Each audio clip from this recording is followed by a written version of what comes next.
All right, in the last few lessons, we've been talking about the Laplace transform, and we created a little table of some basic Laplace transforms.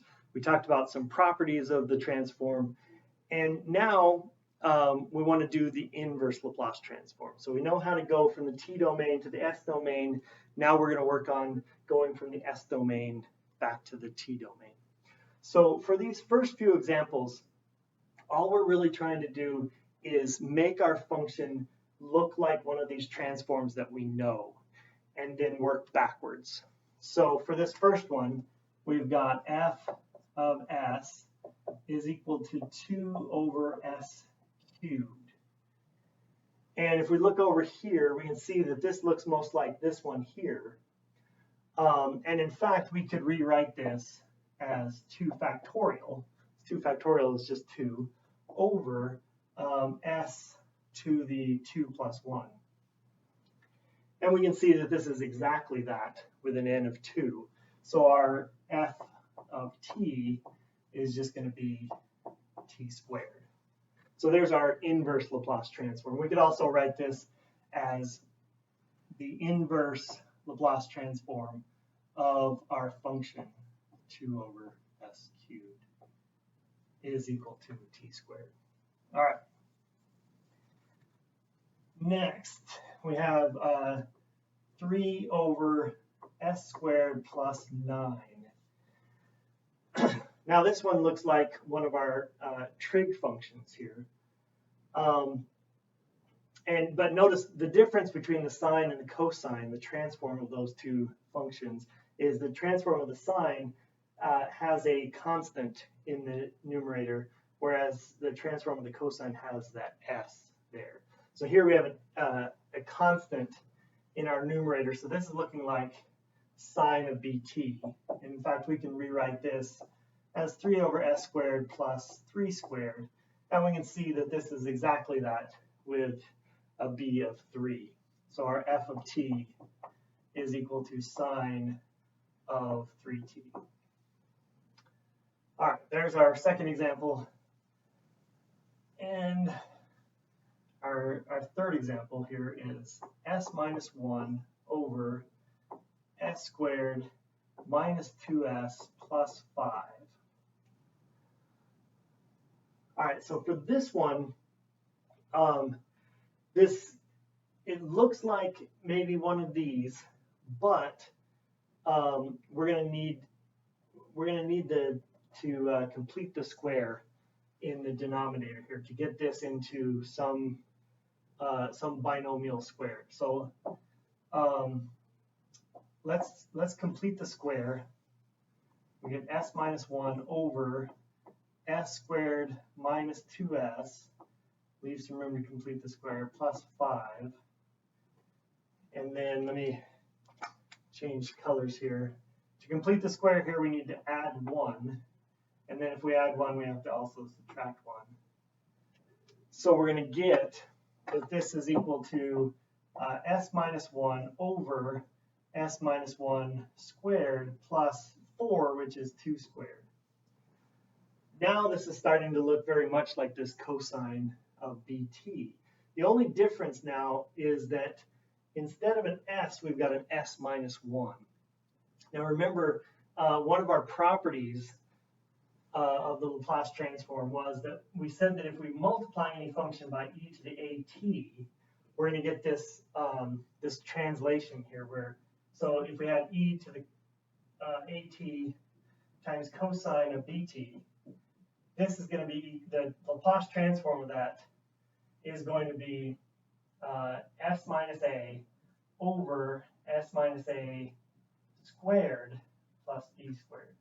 We just multiplying by e to the at replaces our s with s minus a. So now this looks very similar to this. We've got an a of 1 and a b of 2. So our inverse transform is going to be e to the 1t times the cosine of 2t. All right, and that's our inverse transform of this function of f. All right, for this second example, we've got three terms here in this function that we're trying to take the inverse Laplace transform of. So we're going to need to use the linearity property of the inverse Laplace transform. And that works the same way as it worked with the Laplace transform, same way that it works with integrals. We can take constants out front, and we can take the inverse Laplace transform of each term separately.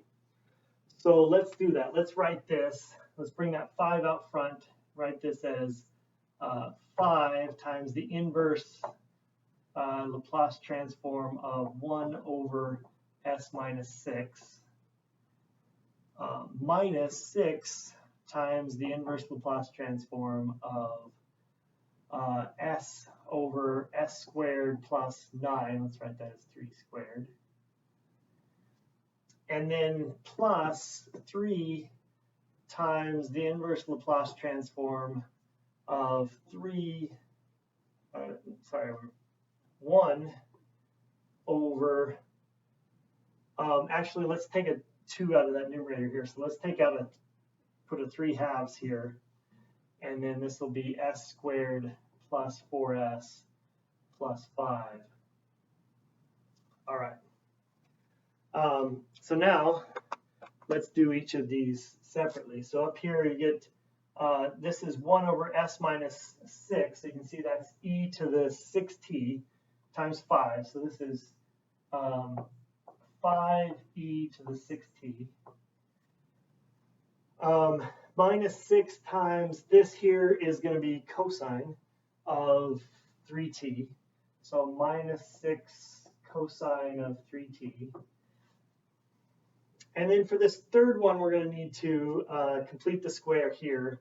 Let's just erase this and rewrite this as, let's see, s squared plus 4s plus 4 plus 1.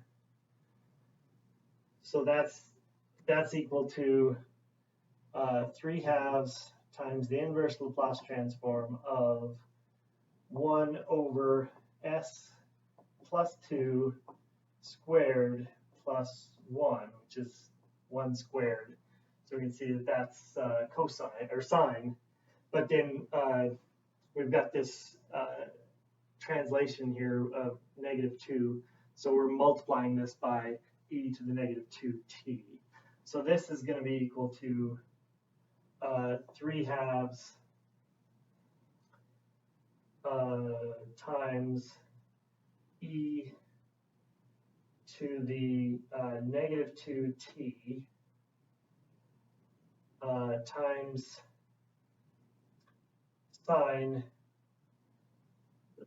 sine of t. All right, so let's put this all together. So our final answer here is going to be that this is equal to 5e to the 6t minus 6 cosine of 3t plus 3/2 e to the -2t times the sine of t. So that's going to be our answer for this example. All right, for this example, we've got the inverse transform of 5 over s plus 2 to the 4th power. So on this one, since everything is being taken to a power, and it's a power greater than 2, we're probably looking at this one here, to this t to the n.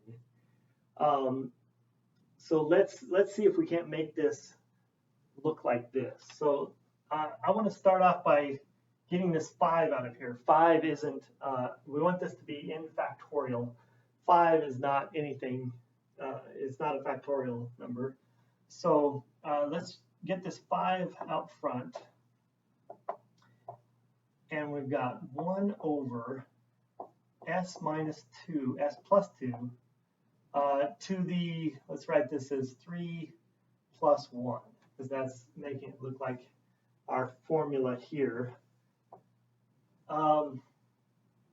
we can see right now that our answer is going to have an e to the negative 2t in it, because this has been shifted. This isn't just s to the 3 plus 1, it's s plus 2. So we've shifted it negative 2 here. We've multiplied by e to the negative 2t.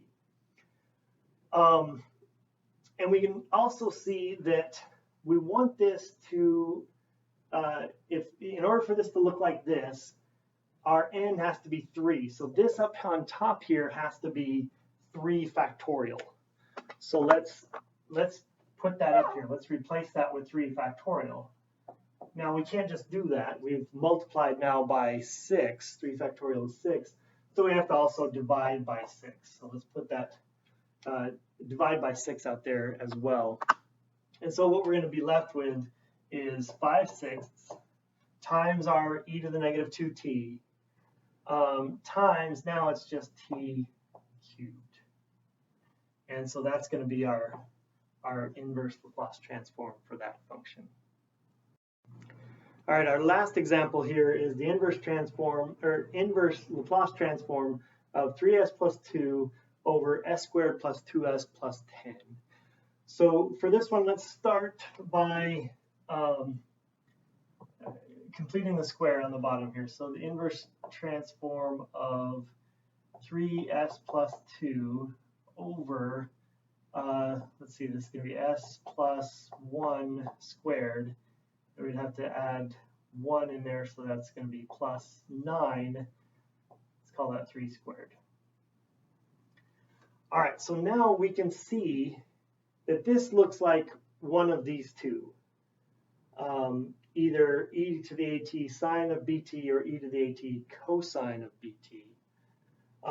It looks like it's kind of got a mix of both of those in there, with an a of -1 and a b of 3. So let's split this up. Let's express this whole thing, 3s plus 2 over s plus 1 squared plus 3 squared.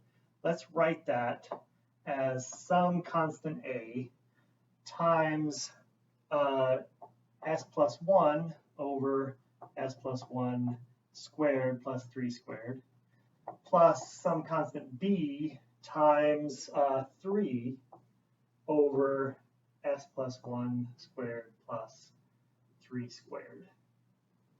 So, and where those came from were, this is the cosine version here, and this is the sine version here. All right, so now we have all of this. If we multiplied both sides by this numerator here, or the denominator, we're going to get that 3s plus 2 is equal to a times s plus a plus 3b. So here we can see that a has got to be 3, because that's the only s here we've got. So a has got to be 3, and if a is 3, then 2 is equal to 3 plus 3b. So this would be -1. So b is going to be -1/3. So let's go back up here and replace this a with 3, and we'll replace that b with -1/3. And so now what we're trying to find is the inverse Laplace transform of this. And now we can see that this is just our cosine, this is our sine, with an a of -1 and a b of 3. So this is going to equal 3 times e to the -t times the cosine of 3t minus 1/3 e to the -t sine of 3t. So there's our inverse Laplace transform of this function of s.